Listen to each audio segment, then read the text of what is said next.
Hi everyone, I Shubham Sharma welcome you all to my YouTube channel Success JK 247। So guys 300 question की जो series हम लोगों ने start करी थी जनरल साइंस की, काफ़ी अच्छा उसका रिस्पांस मिल रहा है, जिसमें ऑलरेडी आपके केमिस्ट्री और फिजिक्स के दो लेक्चर्स, जिसमें अप्रॉक्सीमेटली 50 क्वेश्चंस आपके हो गए हैं, 70 केमिस्ट्री के, 50 फिजिक्स के। सो स्टूडेंट्स, जिन बच्चों ने वो सीरीज़ अभी तक नहीं देखी हैं वो जाके प्लेलिस्ट में उनको देख लेंगे। तो आज हम लोग आपका स्टार्ट कर रहे हैं बायोलॉजी सेक्शन, जिसमें मैं आपके 30 इंपॉर्टेंट क्वेश्चंस आपके साथ डिस्कस करूंगा। उसका एक पैटर्न ये रखा है कि ह्यूमन बॉडी से रिलेटेड ज़्यादातर क्वेश्चंस मैंने डिस्कस करे हुए हैं। कौन कौन सी डिजीज़ होती हैं, किस वजह से होती हैं, उनके रिलेटेड टेस्ट क्या हैं, उनकी रेमेडीज़ क्या हैं, वो सारी चीज़ें आज के लेक्चर में हम लोग डिस्कस करेंगे। सो इम्पॉर्टेंट और इंटरेस्टिंग लेक्चर होने वाला है। सो विदाउट फर्दर अडू, एक आपसे रिक्वेस्ट है कि हमारे चैनल को ज़्यादा से ज़्यादा शेयर करें, सब्सक्राइब करें चैनल को, ताकि हमें मोटिवेशन मिलता रहे इसी तरह का एक अच्छे लेवल का कंटेंट आपके लिए बनाने के लिए। Clear? So moving to the question number 1। Here your question number 1, the richest source of vitamin D is। So students, body जो है, ह्यूमन बॉडी को न्यूट्रिशन के लिए आपको 5 तरह के कंपोनेंट्स मेनली होते हैं, वो सारे आपको पता होने चाहिए। First one is carbohydrates necessary होते हैं, then your fats, next your proteins, then your vitamins and minerals. तो ये 5 तरह के आपके जो कॉन्स्टिट्यूएंट्स हैं, ये आपको न्यूट्रिशन के लिए हेल्प करते हैं बॉडी के अंदर। क्लियर? अब जो विटामिन हैं, ये डिफरेंट टाइप के आपके विटामिन्स होते हैं, हर एक विटामिन का अलग अलग फंक्शन है, A, B, C, D, E, K, इस तरह से आपके विटामिन्स होते हैं। तो क्वेश्चन ये कह रहा है द रिचेस्ट सोर्स, सबसे रिचेस्ट सोर्स जो है इनमें विटामिन डी सबसे ज़्यादा किस में होता है। बात करें मिल्क की, तो मिल्क के अंदर आपको पता है विटामिन सी को छोड़ के बाकी सारे के सारे जो हैं वो होते हैं विटामिन्स। बट गावा के अंदर सिर्फ और सिर्फ विटामिन सी पाया जाता है। चीज़ आपका मिल्क की तरह होता है, ए, बी और डी आपके विटामिन इसमें होते हैं। बट जो कॉड लिवर ऑयल होता है, इसके अंदर ये जो माना गया है, ये विटामिन डी का रिचेस्ट सोर्स माना गया है। क्लियर? तो इस क्वेश्चन का राइट आंसर होगा आपका cod liver oil. So students, cod के बारे में बता देता हूँ, it's a type of fish. Clear? Fish oil के बारे में आपने ज़रूर सुना होगा। आइज़ के रिलेटेड किसी को कोई प्रॉब्लम हो तो डॉक्टर्स ये सजेस्ट करते हैं, येलो कलर का ये ऑयल सा होता है कैप्सूल्स के अंदर।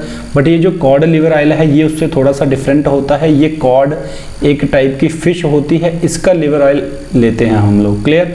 तो रिचेस्ट सोर्स जो विटामिन डी का आपका बनेगा इस क्वेश्चन का, वो बनेगा कॉड लिवर ऑयल। इसके साथ साथ कॉड लिवर ऑयल में विटामिन ए भी होता है, लेकिन उसका कंटेंट जो है वो थोड़ा कम होता है।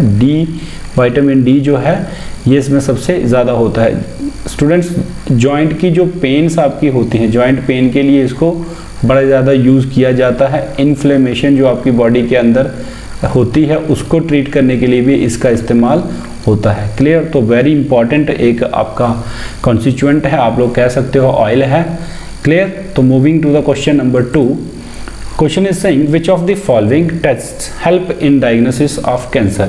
तो इम्पॉर्टेंट क्वेश्चन है, मैंने पहले डिस्कस किया कि कौन सी डिजीज़ के लिए कौन सा टेस्ट है, उसकी कौन सी रेमेडीज़ हैं, क्या उसके आपके पास लक्षण होते हैं, ये सारी चीज़ें आपको पता होनी चाहिए। यही डे टू डे लाइफ से कंसर्न है और यही पेपर में आती हैं। Clear? So guys, diagnosis of cancer, तो कैंसरस सेल्स आपकी बॉडी के अंदर बन रहे हैं या नहीं बन रहे हैं, इस चीज़ के लिए टेस्ट आपका होता है बायोप्सी टेस्ट। सो इस टेस्ट से हम लोग बॉडी के अंदर से पता लगा सकते हैं कि कैंसर के जो सेल्स हैं वो ग्रो कर रहे हैं या नहीं कर रहे हैं। क्लियर?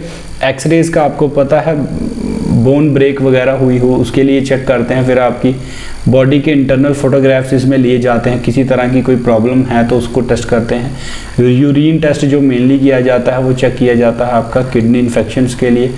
अगर आपकी किडनी की फिल्ट्रेशन में कोई कमी है तो वो आपके यूरिन में आ जाता है, यूरिन में कुछ ना कुछ इन्फेक्शंस वो शो कर देता है। क्लियर? ब्लड टेस्ट आपको पता है, टाइफाइड वगैरह प्रॉब्लम बन जाए तो ब्लड टेस्ट कराते हैं। ब्लड से तो वैसे काफ़ी ज़्यादा चीज़ों का पता चल जाता है।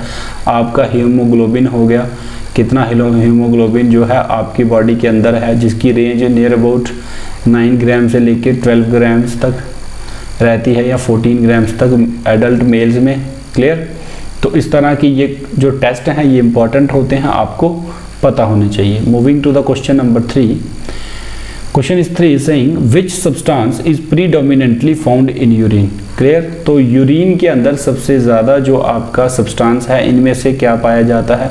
सो स्टूडेंट्स मैं आपको बता दूं, यूरिया और क्रेटिनिन ये दो इंपॉर्टेंट चीज़ें होती हैं related to your excretory system, और इस क्वेश्चन का राइट आंसर भी क्या होगा आपका क्रेटिनिन।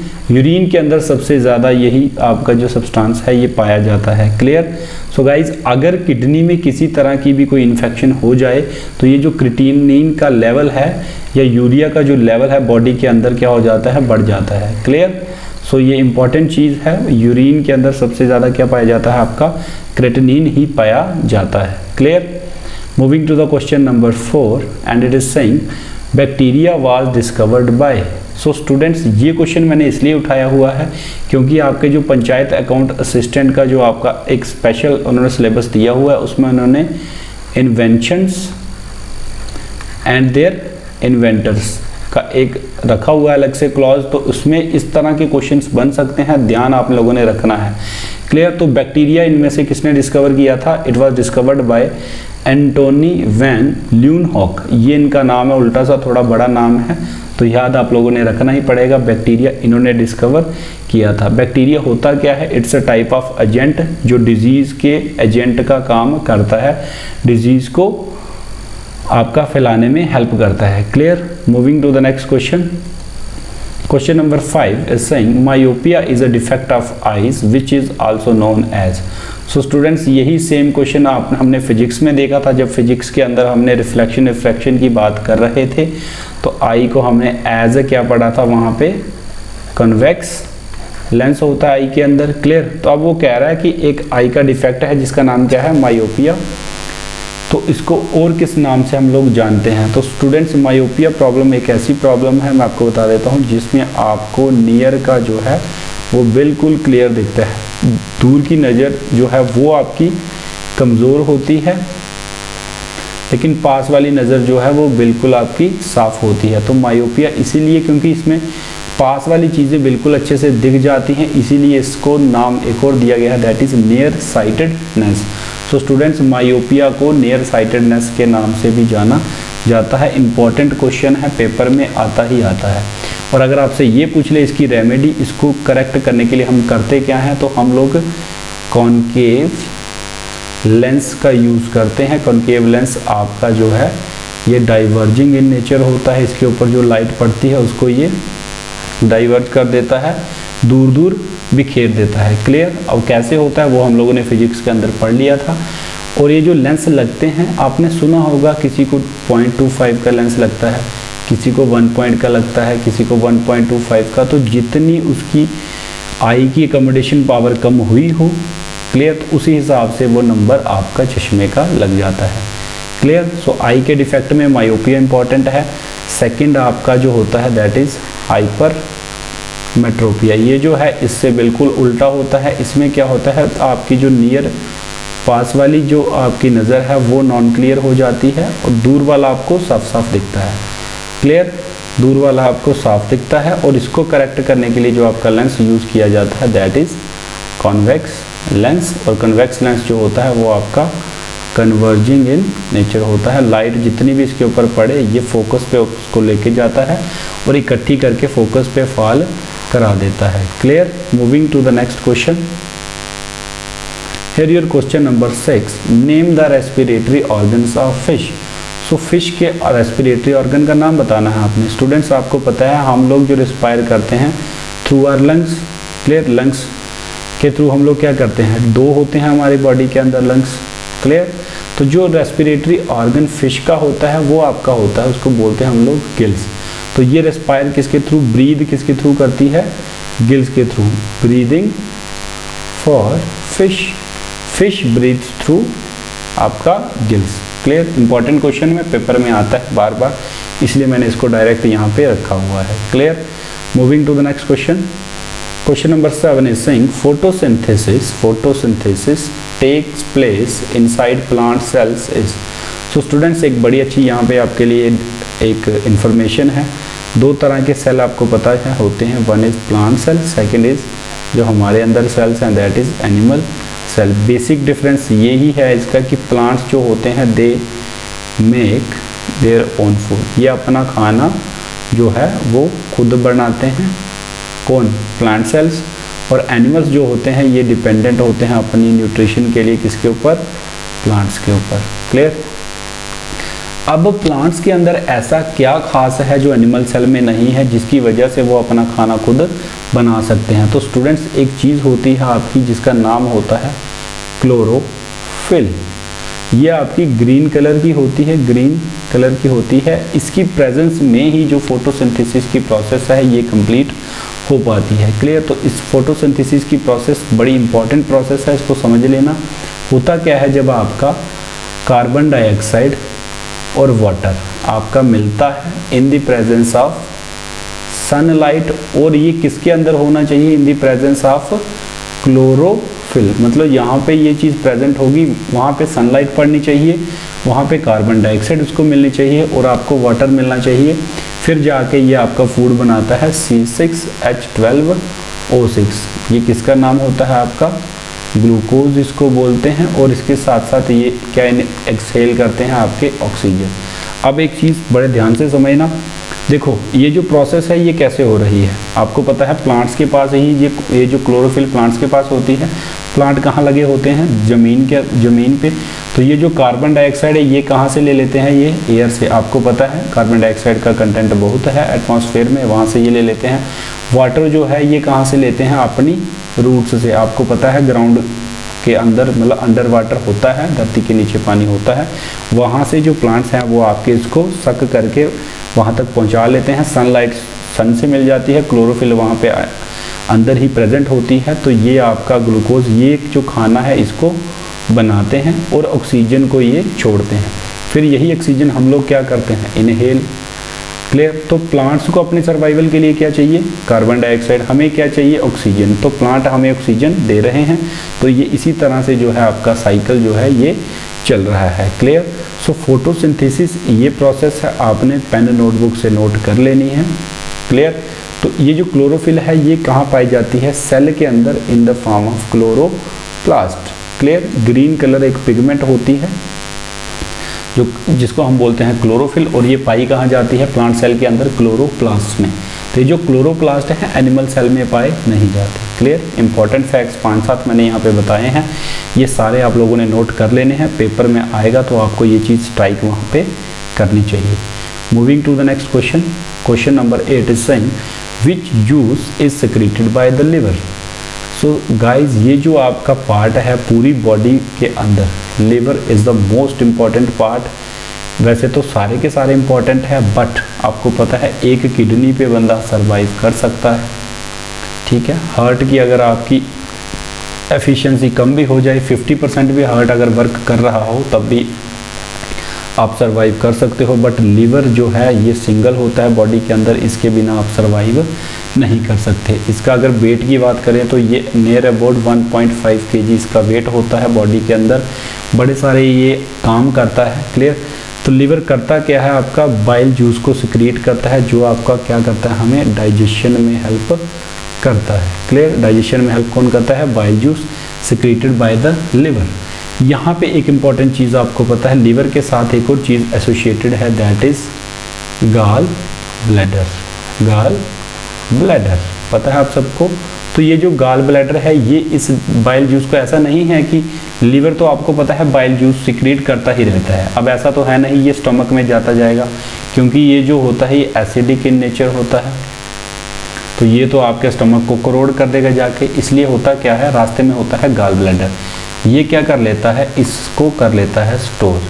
स्टोर कौन करता है बाइल जूस को, आपका गाल ब्लैडर। क्वेश्चन पेपर में आता है, कंफ्यूज कर जाता है आपको, वो पूछ लेता है which of juice is bile juice is stored by what, तो आप लोग उसका आंसर लिवर टेक कर देते हो, वो गलत होगा। स्टोर कौन करता है? गॉल ब्लैडर करता है। सिक्रीट कौन करता है? लिवर करता है। तो ये चीज़ आपने नोट कर लेनी है, नोटबुक में इंपॉर्टेंट है, पेपर में आती है। कंफ्यूज बच्चे होते हैं, गलत मार्क करके आते हैं। सो स्टूडेंट्स, मैं अपने एक्सपीरियंस से आपको ये चीज़ें बता रहा हूँ। आई होप आपको ये बहुत आने वाले टाइम में हेल्प करेंगी। क्लियर? तो bile juice is secreted by the liver and stored in gall bladder. Clear? हाँ, गॉल ब्लैडर के बिना आप एग्जिस्ट कर सकते हो।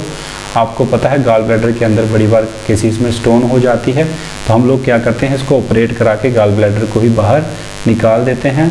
कुछ डाइजेशन में प्रॉब्लम आ सकती है गॉल ब्लैडर निकालने के बाद, बट आप सर्वाइव इजीली कर सकते हो। बट लिवर के केस में ऐसा नहीं है।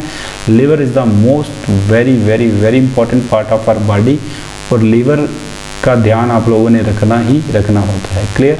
Moving to the question number 9, the yellow colour of human urine is due to, तो आपने बताना है जो यूरिन का कलर येलो होता है वो किसकी वजह से होता है। तो स्टूडेंट्स, इसकी डिटेल में जाने की ज़रूरत नहीं है। यूरोक्रोम नाम का एक आपका सब्सटेंस होता है जिसकी वजह से आपका जो यूरिन का कलर है वो कौन सा हो जाता है? येलो होता है। क्लियर? यूरिन कलर आपका हो जाता है, यूरिन का कलर येलो होता है आपका। क्लियर? तो ये क्वेश्चन यहीं पे आपने नोट कर लेना है, सिंपल है, यूरोक्रोम आपने याद रखना है। Moving to the question number 10, which is the largest part of the human brain.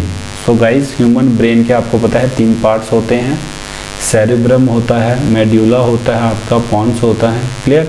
तो सबसे लार्जेस्ट पार्ट आपका ह्यूमन ब्रेन का होता है सेरेब्रम, याद रखना है, इंपॉर्टेंट है, पेपर में आता है। ह्यूमन ब्रेन को हम डिस्कस कर लेंगे किसी अलग क्लास में, पूरा डिटेल में मैं आपको बता दूंगा। ये जो आपका सेरेब्रम है ये आपकी क्रिटिकल थिंकिंग के लिए काम आता है, इमोशंस इससे रिलेटेड होते हैं, बड़ी सारी चीज़ें होती हैं, ये हम आने वाले लेक्चर्स में डिस्कस करेंगे। क्लियर?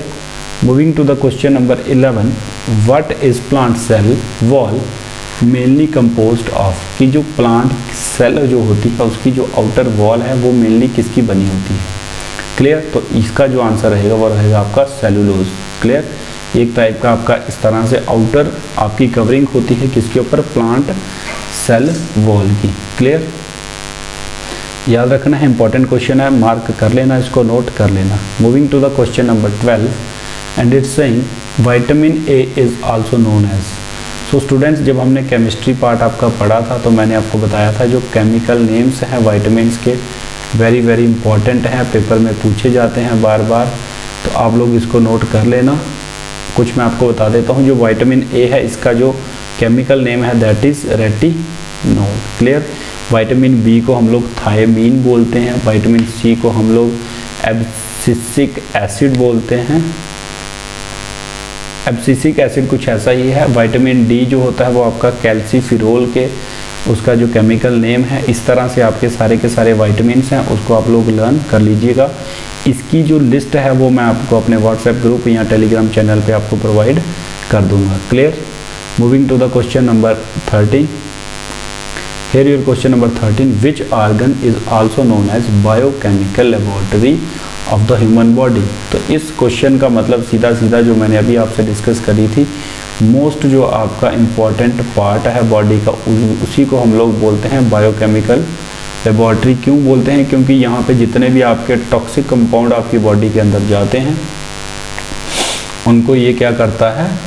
डीसिंथेसाइज कर देता है, उनके इफेक्ट को ख़त्म कर देता है, और करता कौन है? वो लिवर। क्लियर? इसीलिए इसको मोस्ट इंपॉर्टेंट पार्ट भी बोला जाता है, biochemical laboratory of the human body liver को ही बोला जाता है। Clear? Moving to the question number 14, question number 14 is saying which is a structural and functional unit of kidney. So students, आपको पता है बॉडी के अंदर फिल्ट्रेशन का जो काम होता है वो कौन करती हैं? आपकी किडनीज करती हैं। कौन करती हैं? किडनीज। कितनी होती है ह्यूमन बॉडी के अंदर? जनरली 2 इन नंबर। क्लियर? तो इसका जो आपका किससे बनी होती हैं छोटे छोटे सेल्स, उसको बोलते हैं हम लोग नेफ्रॉन्स। क्लियर? वन नेफ्रॉन दूसरे से अटैच होती है, दूसरी तीसरे से, चौथी पांचवें से, इस तरह से सो ऑन इसकी चेन बनी होती है और आपकी किडनीज को ये फॉर्म करती है। क्लियर? तो याद रखना है structural and functional unit of kidney. तो क्वेश्चन यहाँ पे यह राइज होता है कि structural and function unit of life किसको बोला जाता है? तो इसका आपका आंसर आपने छोटी क्लासेस में पढ़ा हुआ है, cell is known as structural and functional unit of kidney. Clear? Oh sorry, cell is the structural and functional unit of life, or nephrons is structural and functional unit of kidney. Moving to the question number 15, and question is saying ELISA test is done for the detection of. तो students test मैंने पहले भी बताया आपको important होते हैं। Elijah test जो है ये आपका डिटेक्शन के लिए एक आपकी डिजीज़ होती है, दैट इज़ AIDS, एड्स इसको बोलते हैं। इसकी फुल फॉर्म पेपर में कई बार पूछ लेता है, तो इसकी फुल फॉर्म होती है आपकी acquired immuno deficiency syndrome, deficiency syndrome. तो ये स्पेलिंग चेक कर लेना, एक्वायर्ड इम्यूनो डेफिशिएंसी सिंड्रोम इसको बोलते हैं। इसको जो है एलिजा टेस्ट जो है आपका किया जाता है इसकी डिटेक्शन के लिए। क्लियर? सो स्टूडेंट, जब भी आप अपना ब्लड टेस्ट कराते हो या फिर आप ब्लड ट्रांसफ्यूज़ कराने की कभी सोचते हो, किसी फ्रेंड को या किसी अपने रिलेटिव को ब्लड देने की सोचते हो, तो आपका जो ब्लड है वो सैंपल इसीलिए लेते हैं। उसमें 3-4 टेस्ट जो हैं वो चेक करते हैं। फर्स्ट वन तो यही होता है एलिजा टेस्ट। इसके अलावा किसी तरह की इन्फेक्शन वगैरह चेक की जाती है उसमें। तो एलिजा टेस्ट जो है कॉमन टेस्ट हो गया है आजकल, किसी भी केस में ये कर लेते हैं। क्लियर? तो एड्स की आपको फुल फॉर्म पता होनी चाहिए, acquired immuno deficiency syndrome. Clear? Moving to the next question.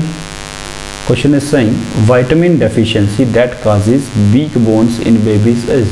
तो आपने बताना है कि छोटे बच्चों की हड्डियों कमज़ोर होने की वजह किस विटामिन की कमी कौन सी होती है, किस विटामिन की कमी होने से बच्चों की जो हड्डियां हैं वो वीक होती हैं। तो आपको मैंने बताया था कि जो आपके विटामिन्स है हर एक का अलग अलग काम है। क्लियर?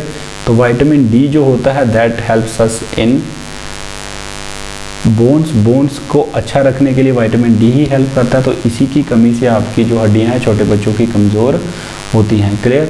तो हमने जो कॉड लिवर ऑयल की बात करी थी क्वेश्चन नंबर 1 में, तो इससे हम लोग इसको ट्रीट कर सकते हैं, इसको ये इसकी क्या है, रेमेडी है। Clear? Moving to the next question.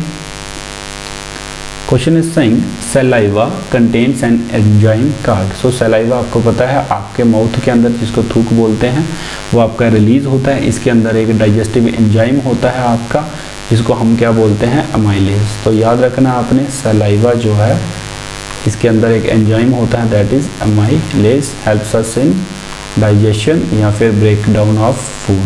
Clear? Moving to the next question. Question number 18 is saying which of the following is the excretory method in amoeba. तो अमीबा के अंदर जो आपका एक्सक्रीटरी मेथड है वो क्या है? तो इस क्वेश्चन का आपका आंसर होगा ऑस्मोसिस। एक प्रोसेस होती है जिसमें आपका जो है ट्रांसमिशन जो है वो होती है। क्लियर? तो ऑस्मोसिस आपने याद रखना है। एक्सक्रीटरी मेथड अमीबा का क्या होता है, ऑस्मोसिस। मैं आपको एक जनरली बता देता हूँ। इस तरह का मान लो आपका अमीबा का स्ट्रक्चर है, यहाँ पे इसके पास अब ये जो वैक्यूल है, फूड वैक्यूल, इसको उसने एब्जॉर्ब कर लिया है, इसमें से एनर्जी ले ली है, इसको वो छोड़ना चाहता है। तो ये करता क्या है, इसको अपने स्ट्रक्चर में से बाहर करने की कोशिश करता है। ये क्या करेगा, उसको पहले यहाँ पे ले आएगा, अपने जो स्ट्रक्चर है उसको यहाँ से धीरे धीरे बंद करना ये स्टार्ट कर देता है। क्लियर? एक स्टेप ऐसा आएगा, ये कंडीशन बन जाएगी। नेक्स्ट स्टेप में इस तरह से ये फूड ये जो वेस्ट होगा इसको इसने बाहर निकाल दिया होगा। तो ये इनर और आउटर मूवमेंट जो होती है इसको बोलते हैं हम लोग osmosis. Clear? Moving to the next question.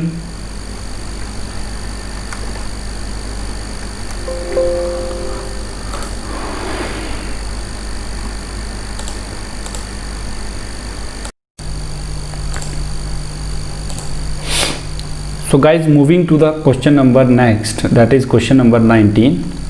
Question number 19 says urea formation takes place in. तो आपने बताना है जो बॉडी के अंदर यूरिया बनता है वो कहाँ बनता है। क्लियर? फिल्ट्रेशन का मैंने बता दिया आपको, कौन फिल्टर करता है उसको, किडनीज फिल्टर करती हैं, लेकिन बनता कहाँ पे है, ये आपका लिवर के अंदर यूरिया की फॉर्मेशन होती है।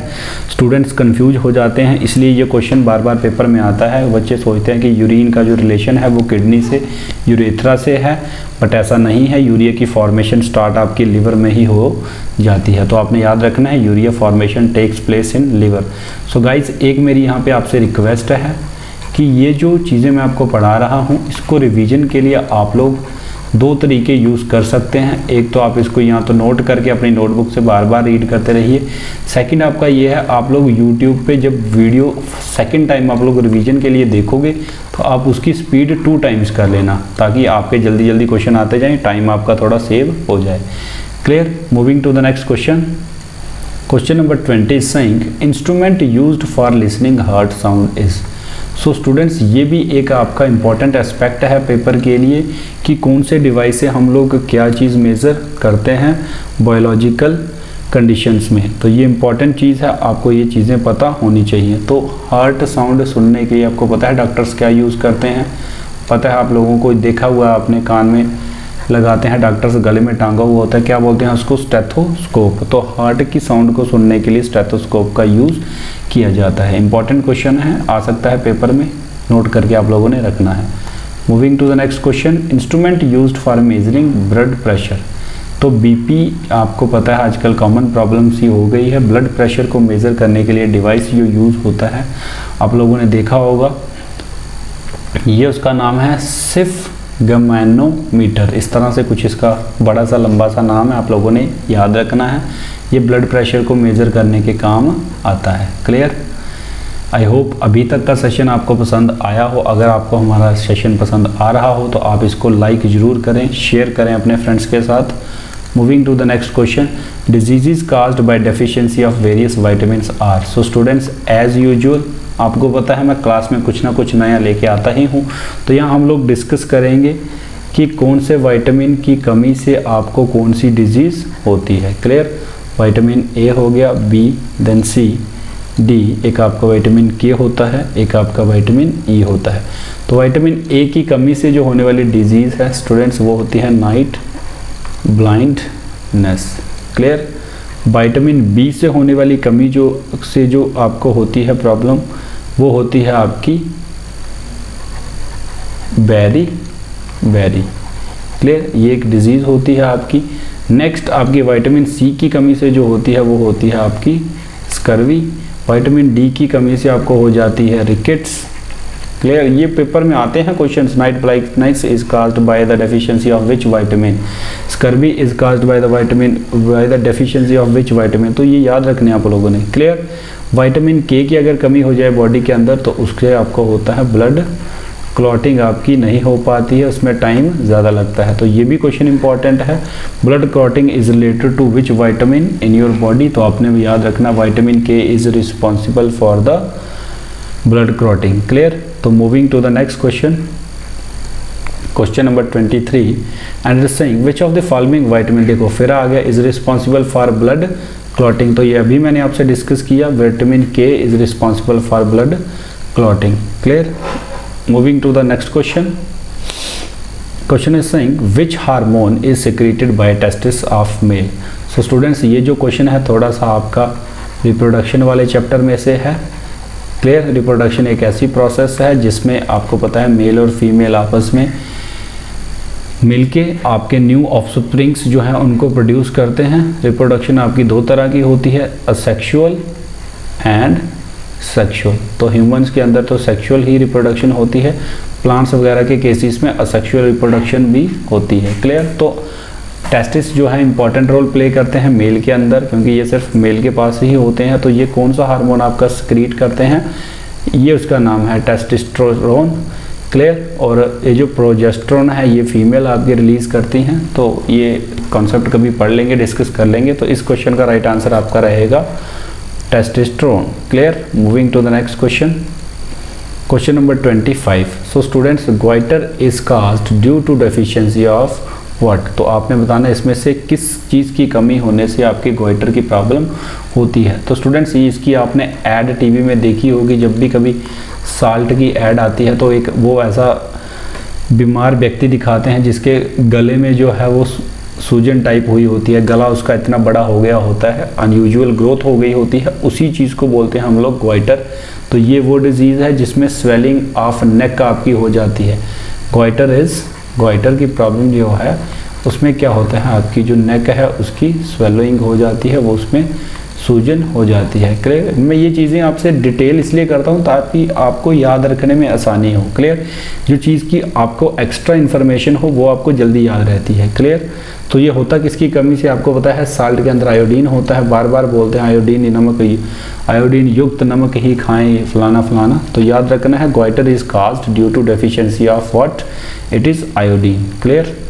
Moving to the next question. The process of dialysis is used when there is malfunctioning in। तो उसने कहा ये जो डायलिसिस की प्रोसेस है ये कब आप लोग यूज़ करते हो वो आपने बताना है, जब किस में पंगा हो। माल फंक्शनिंग का मतलब होता है जिस तरह से उसको फंक्शन करना चाहिए उस तरह से वो फंक्शनिंग ना कर रहा हो।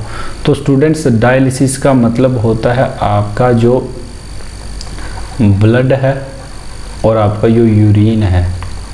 क्लियर? ब्लड और यूरिन। आपको पता है फिल्ट्रेशन का काम बॉडी के अंदर कौन करता है, बड़ा आपने डिस्कस कर लिया बार बार, किडनीज करती हैं।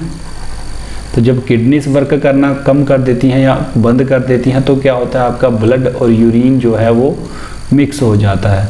तो that is dangerous for a person. तो स्टूडेंट्स आर्टिफिशियली इन दोनों को जो है वो सेपरेट करने के लिए प्रोसेस बनाई गई है, that is dialysis. Clear?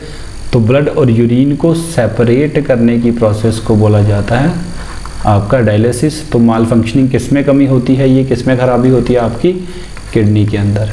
Clear? I hope ये चीज़ समझ आ गई होगी। सो आपने याद रखना है डायलिसिस जो है that is related to your kidney. Clear? Important question है गाइस। ये problems day to day life की प्रॉब्लम्स हैं, मैंने आपको बार बार डिस्कस करता हूँ। जो चीज़ें आप डेली लाइफ में देखते हो उसी में से एग्जामिनर क्वेश्चंस पुट करता है। Clear? Moving to the next question, question number 27। Number of bones in adult human body. तो बड़े छोटे बच्चों वाला सवाल है, अडल्ट ह्यूमन बॉडी के अंदर कितनी बोन्स होती हैं। छोटी क्लासेस से आप लोग पढ़ते आ रहे हो, इसका आंसर आप लोगों ने डिस्क्रिप्शन बॉक्स में मेरे को टाइप करके बताना है। और ये क्वेश्चन लास्ट में मैंने इसलिए रखा है, मैं ये देखना चाहता हूँ कौन कौन बच्चा जो है वो डेडिकेटेड तरीके से तैयारी कर रहा है, सीरियस तरीके से तैयारी कर रहा है। तो जो जो इस क्वेश्चन का आंसर टाइप करेगा ऑटोमेटिकली उसने पूरा ये लेक्चर सारे क्वेश्चंस अच्छे से सुने होंगे, ध्यान से पढ़े होंगे। Clear? So that all for the today. So thanks for watching guys. आप हमें सोशल मीडिया हैंडल्स पे भी हमारे साथ जुड़ सकते हैं। मेनली आपको हमारा व्हाट्सएप और टेलीग्राम पे जुड़ना ज़्यादा ज़रूरी है क्योंकि मैं सारी अपडेट्स वहाँ पे इन एडवांस डाल देता हूँ। क्लियर? तो सक्सेस JK 247 की पूरी टीम आप लोगों को बेस्ट विशेस देती है। God bless you all. So thank you very much.